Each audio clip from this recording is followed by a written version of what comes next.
agradeço a todos os organizadores que estão de parabéns, né? Uma iniciativa muito oportuna, porque é um tema central da atualidade e muitas vezes a universidade fica de fato alheia, talvez, enfim, aos temas mais candentes e desafiadores, né, da nossa época. Também agradeço aos meus colegas, é um prazer conhecer pessoalmente a Sônia Hirschner, que eu já conhecia vários livros, não tinha tido ainda o prazer de conhecer pessoalmente, e encontrar aqui o Zé Ribeiro também, que a gente já dialoga sobre esse tema há bastante tempo. Bom, eu vou começar dizendo que o tema que eu vou falar é indigesto. Falar de alimentação é aparentemente uma coisa que diz respeito ao prazer, enfim, ao aspecto da culinária, etc.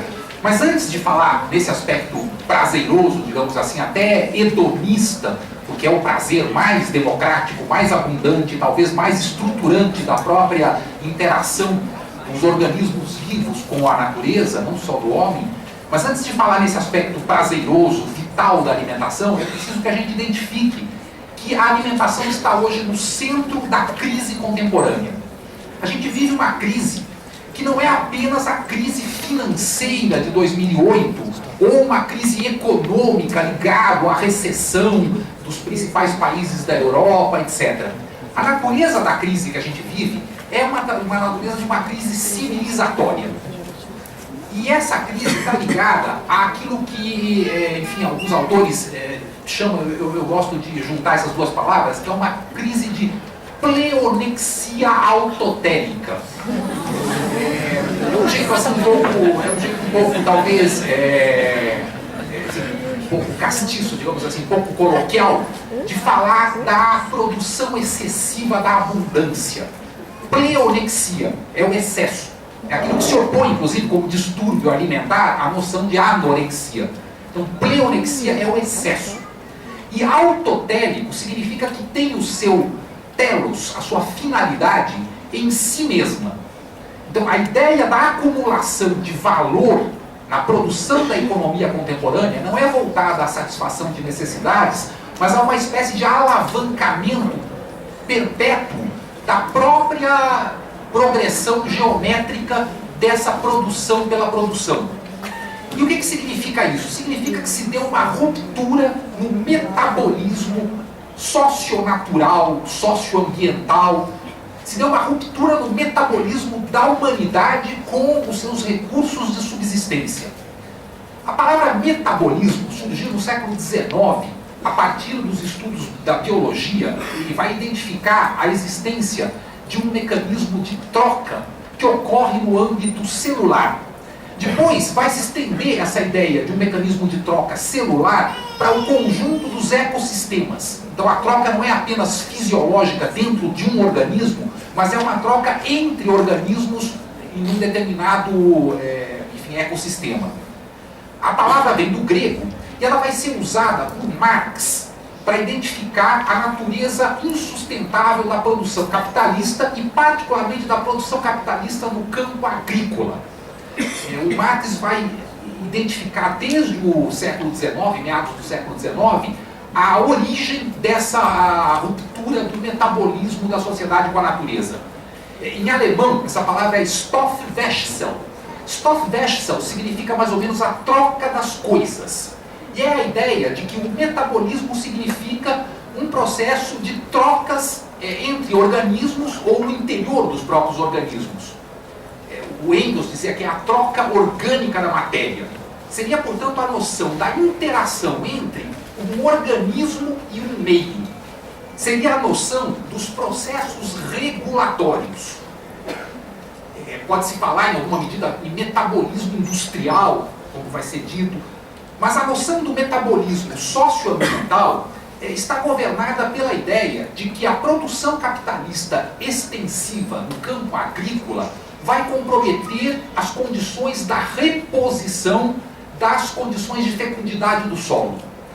A agricultura sempre foi uma relação metabólica com a natureza, em que se extrai da natureza vitalidade, digamos, da forma vegetal, e se recompõe essa vitalidade através de uma reciclagem dos dejetos que permite a reconstituição da nutrição vegetal, dos princípios da nutrição vegetal. Os princípios da nutrição vegetal foram identificados por um cientista alemão contemporâneo do Marx, Justus von Liebig, que fez a famosa identificação do nitrato, do potássio e do fosfato como sendo os três, digamos, fundamentos da nutrição vegetal. E aí começou a se identificar que havia um processo de corrosão dessa fecundidade quando se aplicava a agricultura na sua forma extensiva. O que era a forma extensiva? Monocultura, especialização de cultivos e mecanização e retirada da reciclagem dos dejetos do próprio campo, enfim, agrícola. Isso ocorre na Inglaterra, que é o berço da Revolução Industrial, mas também da Revolução Agrícola, porque a gente sempre pensa em Revolução Industrial e não se dá conta que há uma Revolução Agrícola junto. E o que foi a Revolução Agrícola na Inglaterra? Foi a transferência das fontes de fecundidade do solo britânico para outros continentes. Quer dizer, foi a extensão da agricultura para a obtenção de insumos na escala de milhares de quilômetros de distância. Que tipo de insumos? Os insumos básicos que garantiam a nutrição do solo. Porque durante todo o período medieval foi se adotando aquelas técnicas de pousio trienal, de deixar o solo, enfim, recuperar as condições da sua fertilidade. Foi se adotando uma série de mecanismos para isso, até que se chegou um momento na Inglaterra que se verificou que havia um esgotamento, porque a própria fonte biológica do adubo estava ausente do solo. Ou seja, os dejetos humanos que antes eram reutilizados pelo solo passaram a contaminar a rede hídrica, particularmente os grandes rios, o Tâmisa vira um esgoto só, etc. Então, de certa forma, tudo está ligado a uma teoria da simbiose entre a vida animal e a vida vegetal na Terra.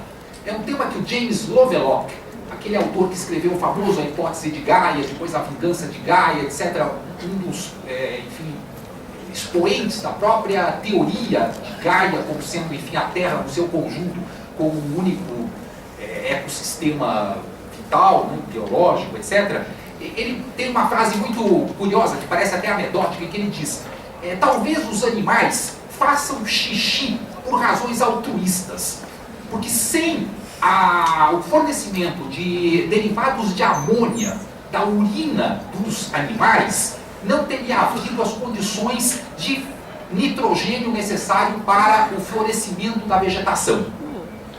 Essa relação simbiótica dos animais com a natureza, ao se estabelecer um processo de exclusão da população do campo, com a sedentarização em grandes metrópoles, que é o que vai ocorrer junto com a Revolução Industrial, também retira essa fonte de derivados de nitrogênio que são indispensáveis para a fecundidade do solo.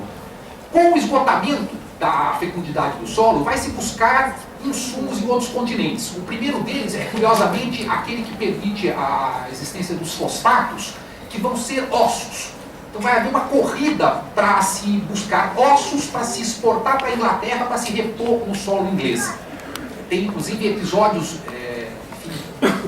curiosos de se desenterrar ossos humanos das guerras napoleônicas que tinham ficado nos campos de batalha para serem depois exportados como adubo para a Inglaterra. Depois vai haver todo um ciclo, que vai ser um ciclo econômico das fezes. Enfim, se vocês me permitem, um ciclo econômico da merda. A palavra merda é curiosa, né? No âmbito acadêmico tem um historiador, o López Austin, que é um dos maiores historiadores mexicanos, que escreveu um livro clássico que se chama Una Vieja História de la Mierda, que é a história, enfim, da representação das fezes no mundo pré-colombiano e na relação com os espanhóis, etc. Então, pode-se incluir a palavra merda em títulos acadêmicos, então mantenhamos aqui essa expressão mais coloquial para não ficar, enfim, usando eufemismos. Literalmente esse é o problema. O problema que está colocado para a agricultura e para o saneamento básico das sociedades modernas é o fato de que se concentram populações em megalópolis, se retira a população do campo, com isso se retira a adubagem orgânica natural e essa adubagem tem que ser reposta. A Inglaterra vai fazer um ciclo econômico de importação de merda, guano, merda de pássaros. Eles vão encontrar ilhas no Pacífico, aqui na costa peruana, chilena, ilhas espalhadas pelo mundo, e vão recolher toneladas e toneladas de fezes de pássaros depositadas, que eram um adubo precioso. Diga-se de passagem que os Estados Unidos aproveitou nesse processo para tomar posse de cerca de 90 ilhas, ilhotas, atóis, etc., pelo planeta, que até hoje são todos de propriedade norte-americana, por causa da riqueza original que havia em Guano. Mas aonde mais havia era na costa peruano-chilena, o que vai levar a um conflito, depois também pelos nitratos, que mais tarde se descobre que são também fontes de nitrogênio, que é talvez a guerra mais sangrenta da história do continente sul-americano, que é a Guerra do Pacífico, né, que entre Peru e Bolívia contra o Chile, o que leva o Chile a invadir o Peru, ocupar durante 4 anos em Lima, enfim, uma coisa terrível, que era na verdade pela disputa desses recursos de adubo que eram importados pela Inglaterra, seja o guano, seja depois os nitratos daquelas regiões, enfim, do deserto de Atacama, etc. Para vocês terem uma ideia da proporção, o primeiro barco de guano que vai para a Europa é em 1835. Em 1841 já eram 1.700 toneladas. Em 1847 eram 222 mil toneladas de fezes de pássaros. Produto preciosíssimo que ia para lá. 91 ilhas, recifes e rochas de guano no mundo entre 1856 e 1903 foram tomadas pelos Estados Unidos. Em 1860 se descobrem os nitratos chilenos, 1879 a Guerra do Pacífico, e vai havendo aí toda uma busca de produtos que reponham a fecundidade do solo. Até que se descobre, no início do século XX, o fertilizante sintético. Se descobre que não era preciso importar ossos humanos, fezes de pássaros ou nitratos do deserto, porque se podia obter na indústria petroquímica, como derivado do petróleo, os fertilizantes nitrogenados, que vão se constituir como aquilo que o Michael Pollan, que é um autor muito importante desse tema nos Estados Unidos, vai chamar de um pacto fáustico, que a humanidade ou a civilização industrial vai estabelecer com essa busca, enfim, de elementos que reponham a fecundidade do solo. Alguns autores vão dizer que a descoberta da síntese da amônia por Fritz Haber em 1909, se não me engano, é a invenção mais importante da história do século XX, porque essa invenção vai permitir disponibilidade de adubos nitrogenados. Bom, aparentemente é uma maravilha. Foi uma das primeiras coisas que se buscou no processo de independência das nações periféricas, inclusive do Brasil, era ter controle, enfim, da produção petroquímica, ter indústrias de extração e depois de transformação do petróleo em seus produtos refinados e tal. E uma dessas importantes indústrias era a indústria do fertilizante sintético. Aqui, por exemplo, vai se instalar em Cubatão, né, junto com todo o sistema petroquímico aqui, a Ultrafértil, que vai ser a grande produtora de nitrogenados aqui no Brasil. Bom, o problema é que a gente sabe que existe um desequilíbrio, digamos assim, metabólico entre a sociedade e a natureza no que se refere às emissões de carbono, que são, enfim, um fato já exaustivamente estudado e alertado para o mundo, que isso está trazendo problemas em relação ao aquecimento global, em relação, enfim, a uma série de consequências do excesso de derivados de carbono no ar. Agora, se fala muito menos das alterações no ciclo do nitrogênio. Hoje em dia, a maior parte do nitrogênio que existe na natureza para a utilização da vegetação já é de origem artificial. E a existência de um excesso de nitrogênio leva a um efeito extremamente perverso, que é o aumento da vegetação em todas as redes fluviais e nas regiões costeiras, onde tem, enfim, onde tem o esgotamento dos dejetos do processo agrícola. Esse processo é chamado de eutrofia, porque, curiosamente, no sentido de eu é bom, quer dizer, aquilo que a vegetação vai em direção a esse fertilizante e se reproduz em excesso. Algas nas áreas, enfim, fluviais ou nas regiões costeiras. E o excesso de algas compromete a oxigenação da água, inviabilizando a vida marinha. Então, hoje, uma das maiores ameaças que estão colocadas para o oceano não são apenas os enormes arquipélagos de plástico que flutuam em várias regiões oceânicas, comprometendo toda a vida marinha que está se alimentando cada vez mais de plástico, mas também a existência de excesso de nitrogênio espalhado por todas essas regiões. Então, esse processo, ele é aquilo que o Marx vai chamar de um processo de alienação, não apenas da produção em relação ao produto, em relação ao processo do trabalho, mas de alienação em relação à natureza. Existe um processo de alienação em relação à natureza, que é essa falha desse metabolismo socio-natural, que compromete, portanto, os processos regulatórios da civilização. A gente poderia chamar de os processos homeostáticos da civilização, para fazer uma metáfora também com, enfim, o equilíbrio orgânico dos organismos. Isso tudo parte de uma noção que é a de que é uma noção clássica na economia, tanto na fisiocracia como depois em toda a concepção da economia clássica. Isso é teorizado depois em alguma medida por David Ricardo, que é de que a natureza é um dom gratuito e, portanto, ela pode ser utilizada indefinidamente. Bom, nós sabemos que obviamente não é.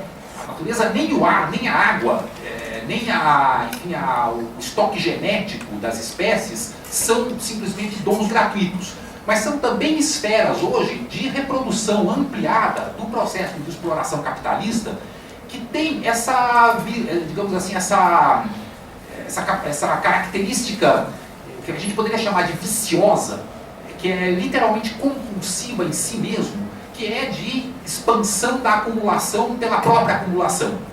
E o Adam Smith, que é um teórico clássico da economia política liberal, ele tinha uma noção de que haveria um equilíbrio ideal no futuro entre a oferta e a procura. A humanidade vai chegar um momento em que vai, pelo processo da troca, intercambiar todos os produtos disponíveis, todos vamos ter acesso a tudo que se consome no planeta inteiro, e vai chegar uma hora que a gente vai estar satisfeito, porque as novas demandas só vão se ampliar na medida do próprio crescimento demográfico. Quer dizer, aquilo que vai se chamar de inelasticidade da demanda. O estômago humano pode se alimentar, digamos, por meio quilo, 1 quilo ao máximo por dia. Por mais que você faça diversificação dos produtos, é um volume limitado. Então há uma inelasticidade da demanda se não houver elementos que façam uma ampliação artificial dessa demanda. Então o que se faz na indústria alimentícia é essencialmente tentar se agregar valor a produtos alimentícios que vão cada vez mais deixando de ser produtos naturais e se tornando agregados de uma série de componentes químicos e industriais que só tem por sentido não satisfazer uma demanda, mas aumentar margens de lucro. Da mesma forma, os recortes produtivos, seja na produção de grãos, seja na produção de derivados animais, não está ligada à ideia de que vá se suprir com isso as carências da fome planetária. A ideia é ter aquilo que se chama em inglês food power. O país que consegue controlar a produção cerealífera estabelece o preço. Com isso ele quebra todas as produções autóctones, regionais, tradicionais, locais, e impõe o seu produto por meio de uma exportação, enfim, de farinhas ou de derivados de cereais, que comprometem totalmente a autonomia e independência de sistemas produtivos, enfim, locais. Com isso, 3 ou 4 grandes empresas multinacionais no comércio de grãos e buscam cada vez baratear mais o seu produto para aumentar a margem de lucro. Então, acontecem fenômenos hoje, nessa crise civilizatória, na sua expressão alimentar, que aparentemente são incompreensíveis. Houve, há um tempo atrás, a epidemia da vaca louca, que foi uma das maiores crises alimentares na história da Europa das últimas décadas, que levou, inclusive, ao extermínio de vidas humanas, extermínio de vida animal, e que se inspirou no extermínio de vidas humanas. A Inglaterra, quando precisou matar quase todo o rebanho, eles foram buscar técnicas nazistas de morte e depois de se desfazer de cadáveres animais, porque era a tecnologia, digamos assim, mais amplamente aplicada para um extermínio em massa de populações. Fizeram isso com animais. O rebanho de gado na Inglaterra tem se feito isso com as galinhas, né, em vários países do Sudeste Asiático. E por que ocorreu a epidemia da vaca louca? Bom, todo mundo sabe, né? Porque foram alimentar herbívoros com farinhas que eram feitas de restos animais. Quer dizer, queriam transformar o gado, que é herbívoro, em carnívoro. Eles falaram, por que vão dar uma farinha de restos animais para o gado? Porque é mais barato. É mais barato do que dá uma farinha de soja, o que dá simplesmente uma farinha de qualquer derivado cerealífero. Então, para diminuir o custo de produção e poder ter aí poder de concorrência, aumentar a margem de lucro, se expande a produção indefinidamente. E essa expansão chega ao ponto, por exemplo, agora, na última crise europeia, de se incluir carnes completamente não identificadas, inclusive de outras espécies, né? A famosa crise da carne de cavalo, nos embutidos da Europa, que levaram a uma nova, enfim, um novo alerta em relação a essa situação. Então, podemos dizer que a situação desse conflito, que diz respeito não apenas às, digamos assim, às desigualdades sociais ou aos problemas na distribuição completamente não igualitária dos produtos enfim, de toda a indústria, de toda a agricultura, mas também no sentido da relação do conjunto da humanidade com a própria biosfera. Existe hoje uma situação, enfim, de impasse. O Vernadsky, que é um russo que criou essa expressão biosfera, em 1926, um livro chamado A Biosfera, ele vai dizer que a atmosfera foi produzida pela vida. Da mesma forma que houve uma simbiose das emissões de amônia dos animais que serviram para aumentar a fecundidade do solo, permitindo a expansão da vegetação, há várias conexões entre a convivência de espécies no planeta que levam a que a vida seja uma força geológica. É a expressão do Vernadsky, a vida é uma força geológica. Bom, hoje a vida está se tornando uma força geológica não só nesse sentido que ele se referia de intercâmbios ou metabolismo natural, mas através de uma intervenção que é de uma ordem nunca antes conhecida. Por exemplo, o deslocamento de massas de terra por obras de engenharia civil, construção de barragens, de represas, etc., é maior do que a erosão que foi causada por todos os elementos naturais no século XX. Então a gente está vendo uma série de elementos de intervenção humana nesse metabolismo que estão levando a uma situação de insustentabilidade. A insustentabilidade se verifica, obviamente, nessas questões, digamos assim, macroeconômicas, macrosociais ou até socioambientais.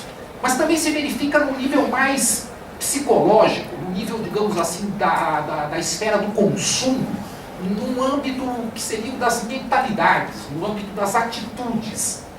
Qual é hoje a grande atitude que se tem em relação à alimentação? É uma atitude pleonéxica, é uma atitude pletórica, é uma atitude excessiva.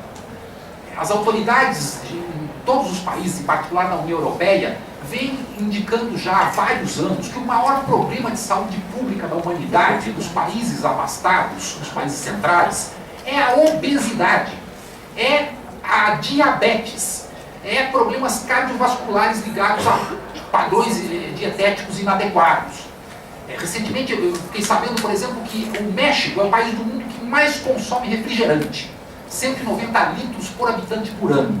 O que faz com que o México seja um país que tem o maior índice de diabetes do planeta. É a primeira causa mortes do México. A OMS considera que morrem diretamente pelo consumo de refrigerantes no mundo 180 mil pessoas por ano. Dados oficiais da OMS, 180 mil pessoas morrem por refrigerante. Então, o que existe hoje é um mecanismo de vício alimentar, digamos assim, de compulsividade, de excessos alimentares ligados não simplesmente a um estilo de vida ou a uma, digamos assim, a uma manipulação publicitária, e tudo isso é presente, mas ligado à própria natureza da reprodução do sistema produtivo. Isso foi chamado, em alguma medida, por um autor que eu gosto muito, que é um historiador das drogas norte-americano, David Cartwright. Ele vai chamar isso de capitalismo límbico. Límbico, porque o cérebro humano se divide em neocórtex e em sistema límbico. O sistema límbico, que seria, digamos, um cérebro mais primitivo, que nos é comum aos animais, etc., é onde se sediam as fontes de gratificação, de prazer mais primordiais. Então, a satisfação que as mercadorias do consumo produzem não são apenas satisfações num sentido, digamos, simbólico, são satisfações num sentido, enfim, de gratificação dopamínica, digamos assim, que não é apenas o consumo de drogas que permite. O consumo de alimentos também faz esse tipo de felicidade química do cérebro. Todos os produtos que a gente ingere têm efeitos psicossomáticos. Por isso que eu gosto de dizer que o campo que, enfim, a gente está tentando constituir de investigação, eu e outros colegas, uma série de orientandos, é o campo da gestão das ingestões. Porque as ingestões são tudo que o corpo assimila e que, portanto, sofrem aquilo que o Claude Fischler vai chamar de princípio de incorporação. Se nós somos o que comemos. Isso tem um sentido não apenas simbólico, mas tem esse sentido de que hoje em dia, cada vez mais, a gente está se baseando na compulsividade de produtos que dão gratificação límbica. Isso parece um pouco abstrato, mas digamos assim, quem é o maior bilionário do Brasil? Quem sabe dizer? Quem? Henrique Batista. Imagina, Henrique Batista está em 5º lugar, já caiu na... Hã? Ninguém acerta, tá vendo? Ninguém sabe. A maior parte, imagino que são até militantes anticapitalistas e tal, mas ninguém conhece o inimigo. Burguesia, a boa parte. Quem é o maior burguês desse país? Ambev. O senhor Jorge Paulo Lemann, que tem 17 bilhões de dólares, mora na Suíça. Ele e 2 sócios dele, Marcel Teles e Carlos Alberto Sicupira, estão entre os 10 maiores bilionários. Quer dizer, os donos da Ambev fazem 3 dos 10 maiores bilionários do Brasil. A Ambev é a maior empresa do Brasil. Eles não são só donos da Ambev, eles têm uma empresa chamada 3G Capital, que é dona do Burger King, das lojas americanas. Agora se fundiram com o Warren Buffett, que é um dos maiores bilionários americanos, na compra da Heinz, uma das maiores empresas alimentares alemãs. Hoje há uma situação de oligopolização da indústria alimentar e, digamos, desse capitalismo límbico em geral, que inclui bebidas, drogas, etc., que faz com que uma das maiores proprietárias da indústria de alimentação do mundo seja a indústria do tabaco. A indústria do tabaco hoje comprou a Kraft, a Nabisco, todas as grandes empresas alimentícias norte-americanas são parte hoje de um imenso oligopólio coordenado pela British Tobacco Company. A British American Tobacco Company, mudam de nome e adotam várias marcas, mas são verdadeiros povos que têm como seus principais tentáculos o controle desse tipo de produto, que é o bem não durável.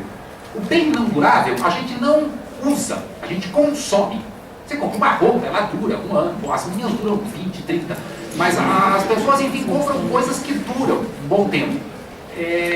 Os alimentos, as drogas e as bebidas não, você compra e os destrói ao ingeri-los.